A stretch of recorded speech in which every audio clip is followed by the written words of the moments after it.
नमस्कार साथियों, कैसे हो आप लोग? आशा करता हूँ कि अच्छे होंगे और अपने सवालों को रिवाइज ज़रूर करते होंगे। मतलब सिलेबस तो सभी कर रहे हैं, मैटर यही होगा, जो ज़्यादा रिवाइज करेगा उसी का नंबर अच्छा आएगा। ऐसा मैटर नहीं होगा जो सिलेबस तो सब पढ़ रहे हैं, हम भी पढ़ा रहे हैं और सब पढ़ा रहे हैं और सब हर एक विद्यार्थी सिलेबस तो सब कवर करके जाएगा एग्जाम में।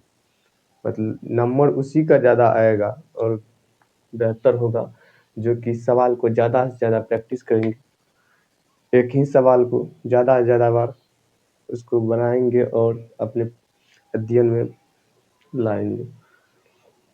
तो अगले लेक्चर में हम 1.2 का पूरा कॉन्सेप्ट पढ़ लिए थे, वहाँ पर एग्जाम्पल भी किए थे, एलसीएम। बस बेसिकली इसमें जो है इस 1.2 में एलसीएम है और एचसीएफ है, तो वहाँ पर सारे कॉन्सेप्ट पढ़ रहे थे। एक तो चीज़ छूट गया था,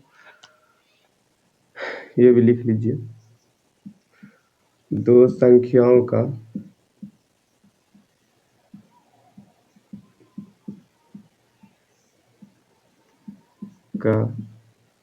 गुणनफल,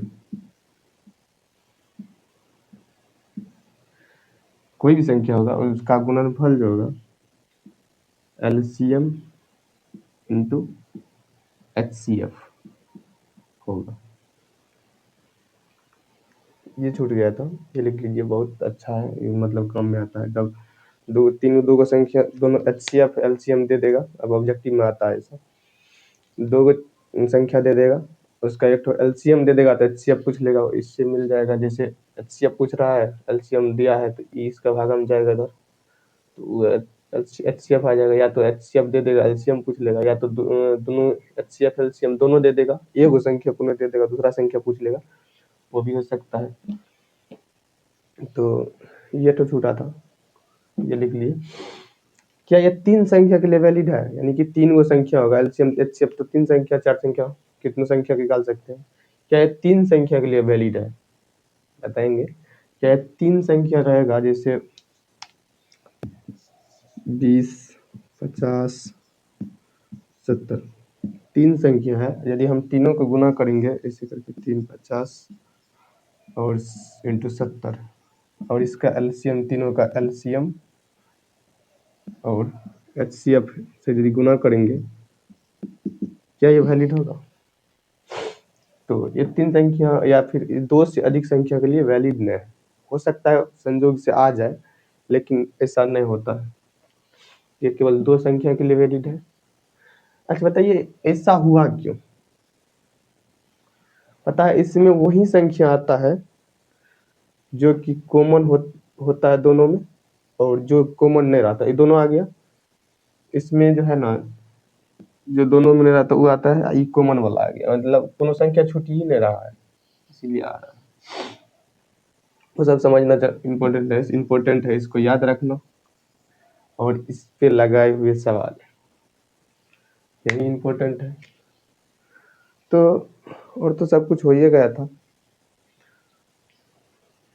ये देखिए उदाहरण नंबर 5, उदाहरण और सब एलसीएम एचसीएफ वाला सब कर दिए थे। ये देखते हैं उदाहरण 5 क्या कहता है।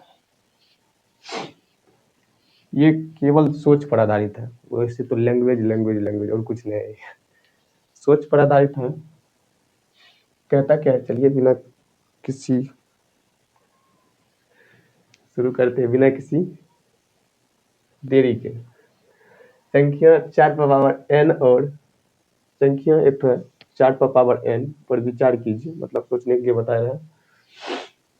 जहाँ n प्राकृतिक संख्या है, n क्या है? प्राकृतिक संख्या। प्राकृतिक संख्या क्या होता है? एक से शुरू होता है और गिनती संख्या होता है 1 2 3 4 5 6 7 8 ऐसे, यानी कि 4 पर पावर n, इस पर विचार करने के लिए हमको बोला जा रहा है। n क्या है? 1 2 3 4 ऐसे करके, 3 4 ऐसे करके है। जांच कीजिए कि क्या n का कोई मान, यानी कि n का कोनो मान, इसे मान लीजिए x, इस सब में से इनफिनिटी तक जाएगा, x कोई मान जिसके लिए 4 पर पावर n शून्य पर समाप्त हो, यानी कि एक्स एन का कोई मान लेंगे जो कि हमें ऐसा कोई संख्या दे दे जिसका अंतिम डिजिट क्या हो, 0 हो। यही बता रहे हैं ऐसा संभव है या नहीं है, ये जांच करने के लिए बोला जा रहा है। अब बताइए, यदि 4 पावर हम 1 लेते हैं यहाँ पर एग्जाम्पल, तो 4 आता, 4 के पावर 2 लिखते हैं, क्या आ जाएगा, 4 चौक 16 आएगा। 4 के पावर 3 लेते हैं, 4 चौक 64 आता है। 4 के पावर 4 लेते हैं, क्या आएगा, 64 चौक 256 शायद आएगा, 6 चौक 24 226, हाँ 256। देखिए इसी प्रकार से बताइए कोई ऐसा मान आ सकता है जाते जाते, ऐसे 2 3 नहीं आया अभी तक। देखिए इसके अंतिम डिजिट क्या है, 4 है, इसमें 2 डिजिट आया है, इस अंतिम डिजिट 6 है, 4 है, फिर 6 है, 256 है ये, ठीक है। अंतिम डिजिट 6 है, फिर ऐसे करके 5 लेंगे, 6 लेंगे, मतलब कहीं तक लेते जाएंगे। मतलब कभी ऐसा होगा जब कोई डिजिट यहाँ पर ले, यानी 50 ले, 60 ले, 70 ले, कोई भी ले, जब कि यहाँ पर अंतिम डिजिट 0 आ जाए। यही यहाँ पर बोलने के लिए सवाल का मेन मकसद यही है, कौन सा ऐसा संख्या ले कि यहाँ पर 0 आ जाए, या आ भी सकता है कि नहीं आ सकता है। अब देखिए दूसरा सवाल तो समझ गए, अब देखिए होता क्या है। कोई संख्या देखिए 10 ले लेते हैं, इसके अंतिम में क्या है, 0 है। 20 में भी 0 है। इससे पहले और बताइए कोई है, 30 में 0 आता है अपना, 40 में आता है, 50 में आता है। कोई डिजिट जो 500 जोड़ लीजिए, 100 ले लीजिए आप, उतना क्या, 50 हटा देते, 100 लेते, और सब जो है वो सब देख लीजिएगा आप। एग्जाम्पल दिखा रहे हैं, इसका यदि हम फैक्टर करते हैं, देखिए 2 गुना 5 होता है, अभाज्य गुणनखंड 2 गुना 2 गुना 5, 2 गुना 2 नहीं 2, हाँ 2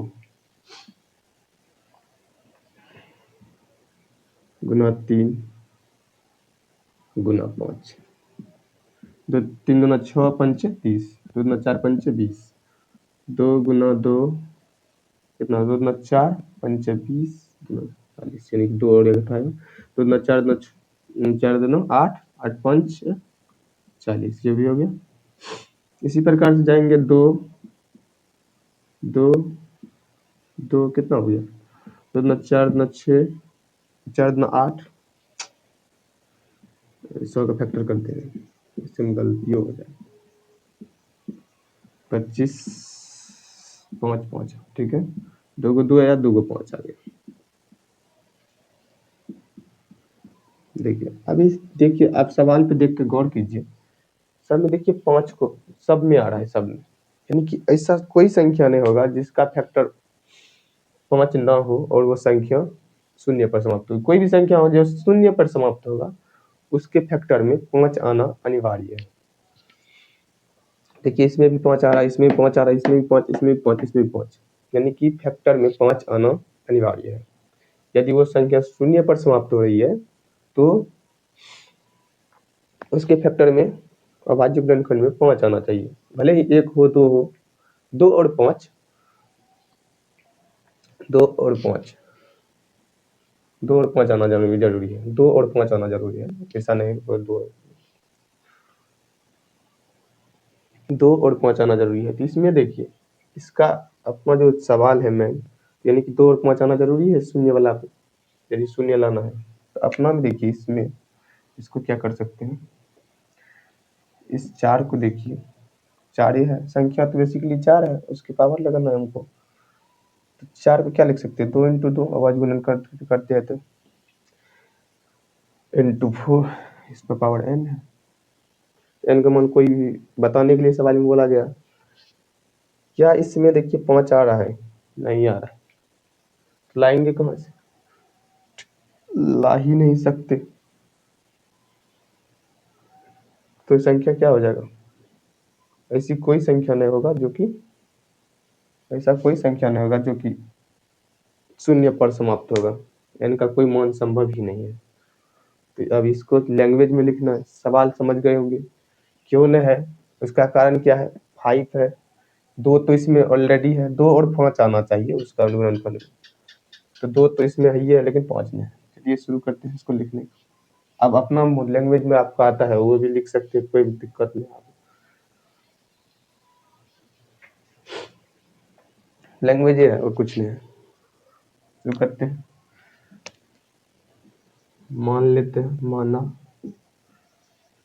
a बराबर क्या है, 4 की पावर n।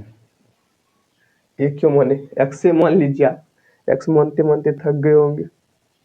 a मानिए, b मानिए, मतलब चर राशि मान लीजिए जिसका मान वेरिएबल हो। कि अभी इसका मान तो हमको पता है ना, इसलिए इसको वेरिएबल मान लेते हैं। 1 रखेंगे तो दूसरा मान आएगा, 2 रखेंगे दूसरा मान, 3 रखेंगे दूसरा मान आएगा। यानी कि वेरिएबल है, मतलब बदलता रहेगा, चर राशि है। चर राशि में A B C D J भी जो भी मानना है आपको मान सकते हैं, क्योंकि अभी आपका मान नहीं है तो बदलेगा जो जो रखेंगे। अतः अब देखिए इसको फैक्टर ए बराबर क्या हो जाएगा, ए बराबर इसको फैक्टर करते हैं, 2 × 2 पावर n है तो n रहेगा। अब इसको क्या लिख सकते हैं, अलग अलग पावर चले जाएगा, 2 पर भी n आएगा और फिर 2 पर भी n आएगा, दोनों पावर n आएगा, दोनों पावर n आ गया। अब देखिए 2 और पावर n आ गया दोनों पर, तो इसमें देखिए 5 नहीं दिख रहा है, कहीं दिख रहा है, नहीं दिख रहा है। और 2 क्या है, अभाज्य गुणन, इसका अभाज्य गुणनखंड किया कुछ नहीं किया बेसिकली। तो 2 क्या है यहाँ पर, इसका अभाज्य गुणनखंड है, जहाँ लिख दीजिए अभी, जहाँ 2 × 2 अभाज्य गुणनखंड है।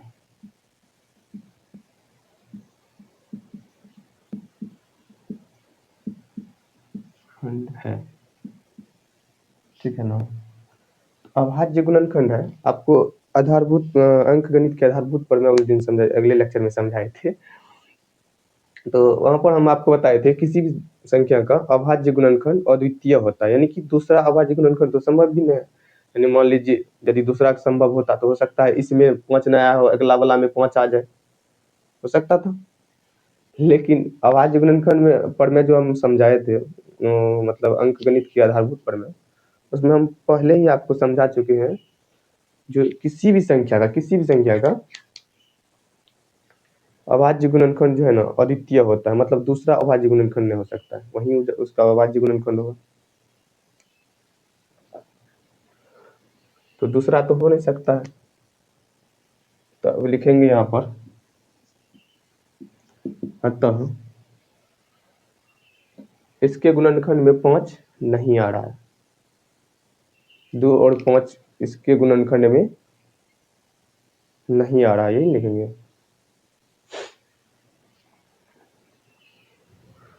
2 और 5 यानी कि इसमें 2 तो है, अतः एक के गुणनखंड में एक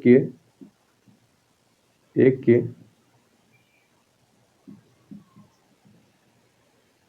गुणनखंड में 5 जो है नहीं है,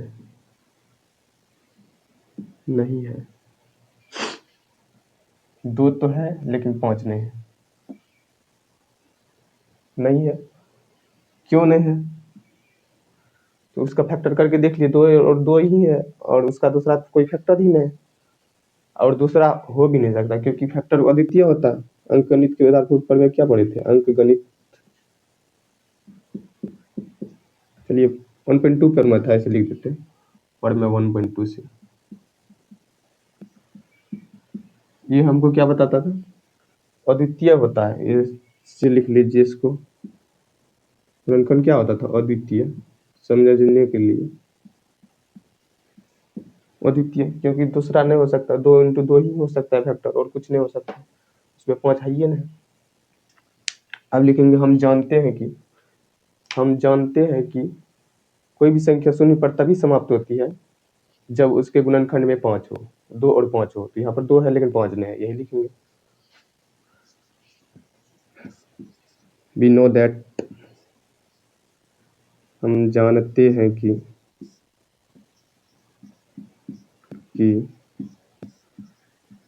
कोई संख्या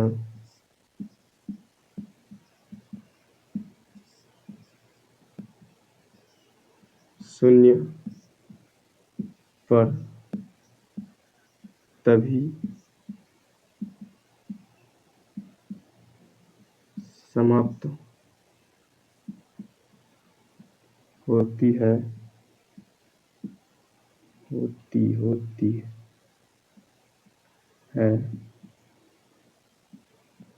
जब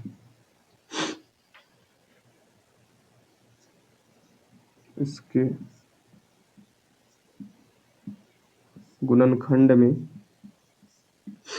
2 और 5 हो, 5 उपस्थित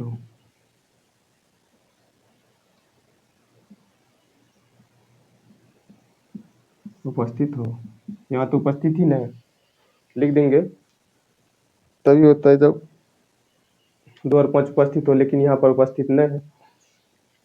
तो अब 2 a बराबर 2 इंटू 2 की पावर n और 2 की पावर n इंटू 2 की पावर n अद्वितीय गुणनखंड है, तो नहीं हो सकता, यही लिख दिए उपस्थित हो। जब यहाँ पर 5 उपस्थित है ना, लिखेंगे 5 एक का गुणनखंड नहीं है, इसीलिए यह 0 पर समाप्त नहीं होगा, है ना? समझ में आ रहा है?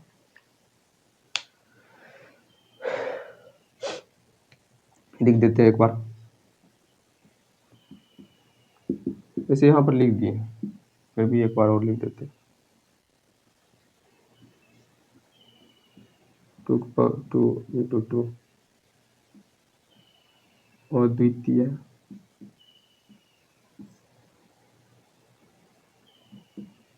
गुणनखंड है, नहीं भी लिखिए चलेगा, ये हो गया, एक बार लिख दिए, छोड़िए नहीं लिखते हैं, क्यों लिखेंगे, एक बार लिख दिया, हो गया। तो a के गुणनखंड में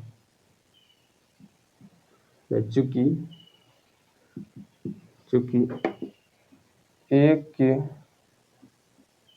गुणनखंड में 5 अनुपस्थित है, उपस्थित नहीं है, ऐसे लिखिए, मतलब सीधा लैंग्वेज नहीं है,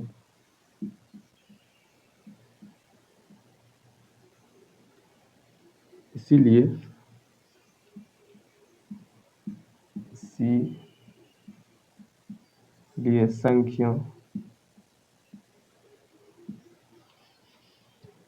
संख्या 0 पर समाप्त नहीं हो सकती, 0 पर समाप्त नहीं हो सकती। सुनकर लिखिएगा, जो चीजें यहाँ पर समझ में आएगा लिख रहे हैं तो ऐसे अच्छा से लिख रहे हैं।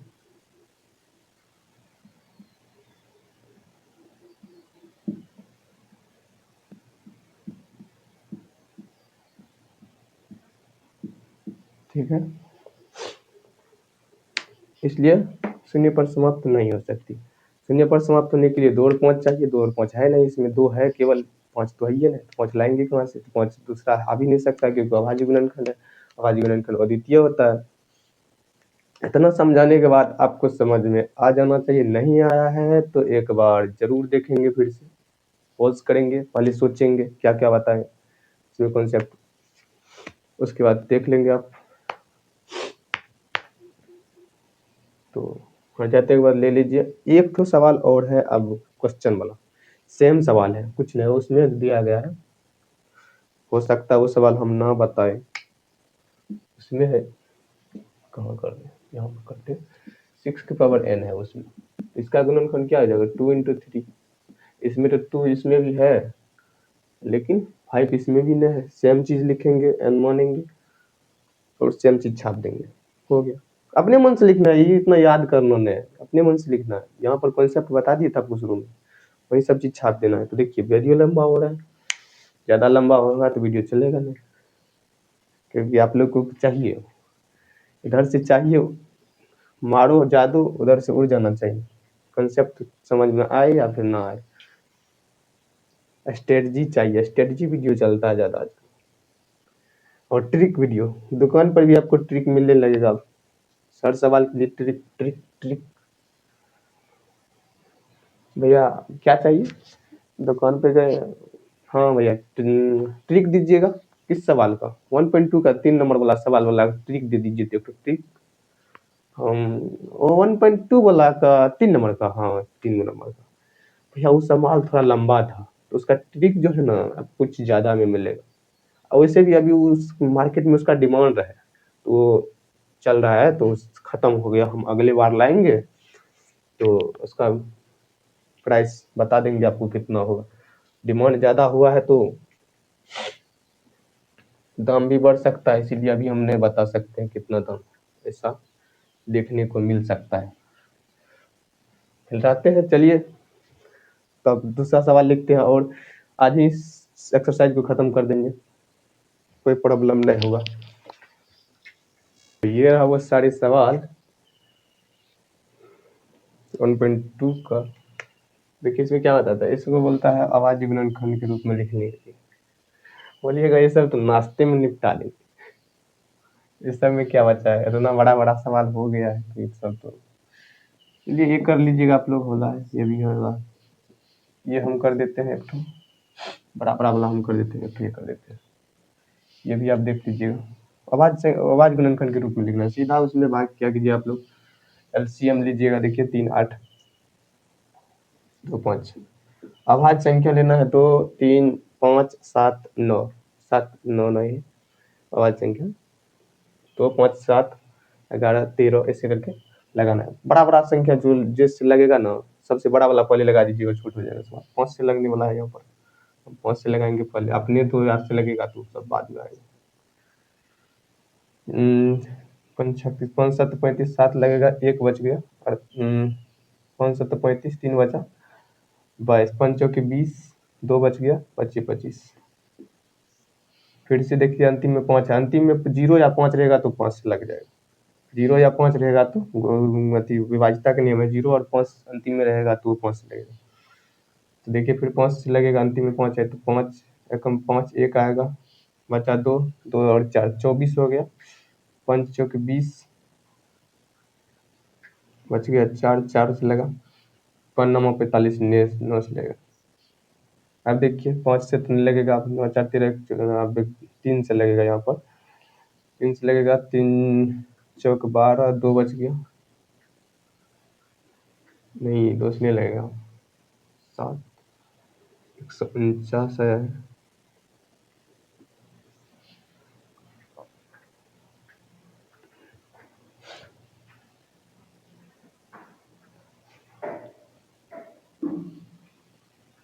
है,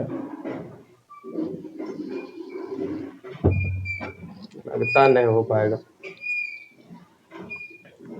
अल्लाह होने लगा है।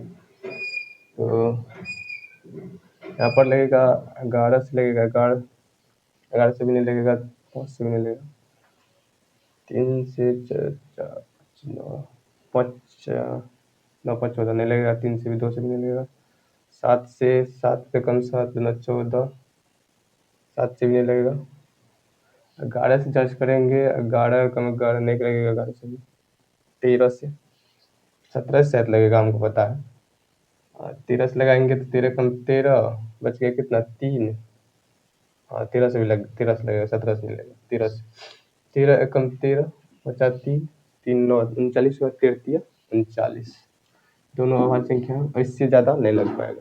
तो इसको क्या लिख देंगे सीधा सीधा 3 8 2 5 इक्वल टू 5 इंटू 5 13 गुना 13 क्या हो गया 5 के पावर 2 दो बार है तो उसको 5 के पावर 2 लिखेंगे, इंटू 13 भी 2 बार है तो 13 के पावर 2 आएगा। ये हो गया। अब इसको देखते हैं यहाँ पर, इसको भी यहाँ पर लघुत्तम के रूप में लाएंगे।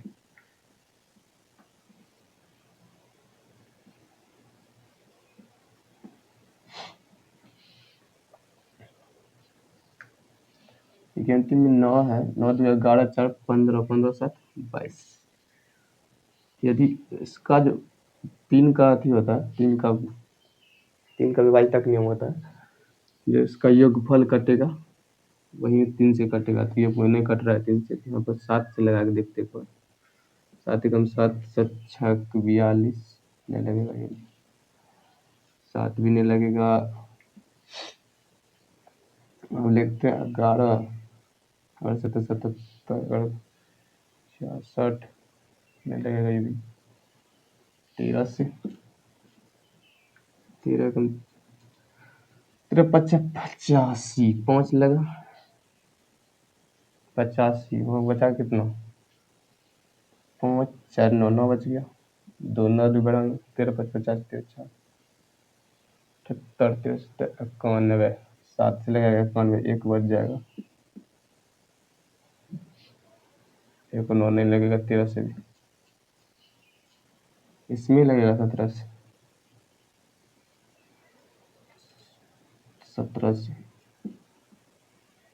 चार्ज करते जाएंगे, जिससे लगेगा उसे लगा देंगे। 75 17 6 17 चौकी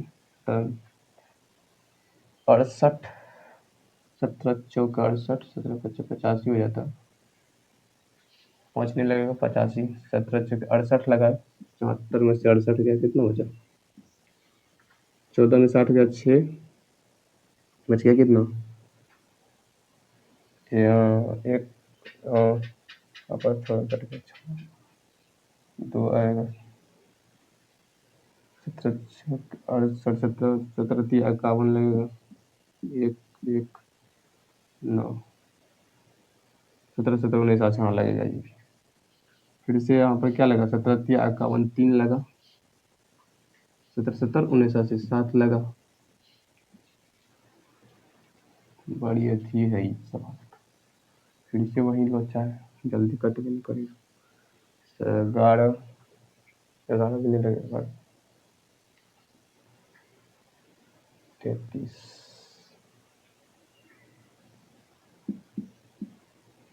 13 लगेगा, 13 भी नहीं लगना चाहिए, 17 तक तो नहीं लगा था तो नहीं लगेगा, इधर से नीचे 19 से लगेगा यहाँ पर, या तो 17 से 17 देखते 17 दोनों 17 9 34 होता है, 34 में 6 3 9 7 नहीं लगेगा, 17 से 19 से लगेगा तो लगेगा, नहीं तो 21 से लगेगा, 21 से ना 17 से 19 से लगना चाहिए, 19 9 38 2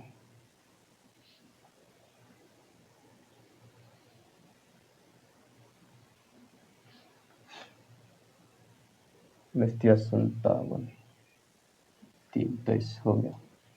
अब इसके बाद तो नहीं कट रहा है, समझ में आया नहीं आया, आ गया होगा, मतलब लगा के देखते जाएंगे, जैसे लगेगा वैसे लगा देंगे। तो 19 से लगा देखिए, 19 19 38 लगाए, 38 घटाइए 5 बचा, 5 पर 7 क्या हो 57, 19 दिया 57 नीचे पेज से लग गया, इसका गुणनफल क्या हो गया, यहाँ कोई संख्या डाल दीजिएगा आप, समय नहीं है उतनी 9 इंटू 23, कोई संख्या दो बार ना आया तो पावर में नहीं लिखेंगे, कैसे लिख देंगे हो गया। इसमें क्या करता है एलसीएम और एचसीएफ ज्ञात कीजिए, दोनों का गुणनफल के रूप में लिखिएगा, जो कॉमन हो जाएगा वो होगा एचसीएफ, जो नहीं होगा कॉमन दोनों के लिख लीजिए। अगले सब हो सकता है यदि अगला क्लास होता है होबे करेगा, उसमें बता देंगे, अभी टाइम तो नहीं है। ये देखिए सवाल, अभाज्य गुणनफल एलसीएम और एचसीएफ ज्ञात कीजिए, और इसके जांच भी करने के लिए बोल रहे हैं, ठीक। इसमें केवल एलसीएम और एचसीएफ निकालना है। ये देखिए वो सवाल, तो संख्याओं का गुणनफल एलसीएम इंटू एचसीएफ, वो सवाल यहाँ पर है, ये भी आप बना सकते हैं। देखिए क्या कीजिएगा, दो संख्या दिया है, दोनों का गुणनफल 3 6 इंटू 6 5 7, एलसीएम इंटू एचसीएफ होता है, एलसीएम इंटू एचसीएफ होता है, एचसीएफ दिया हुआ है। देखिए एचसीएफ इसको पढ़ेंगे क्या, एचसीएफ ऑफ 306 और 657, यानी कि एचसीएफ है 9 इंटू एक्स, मान लीजिए एलसीएम बोल रहा है तो इसको नहीं पता है, तो एक्स बराबर क्या हो जाएगा इसके भाग में आ जाएगा 9, काट दीजिएगा जो है आंसर आ जाएगा। अभी हल्ला होने लगा इसलिए रखते हैं यहीं तक, रिवाइज करते रहिएगा। मिलते हैं नेक्स्ट लेक्चर में, तब तक के लिए बाय बाय, टेक केयर।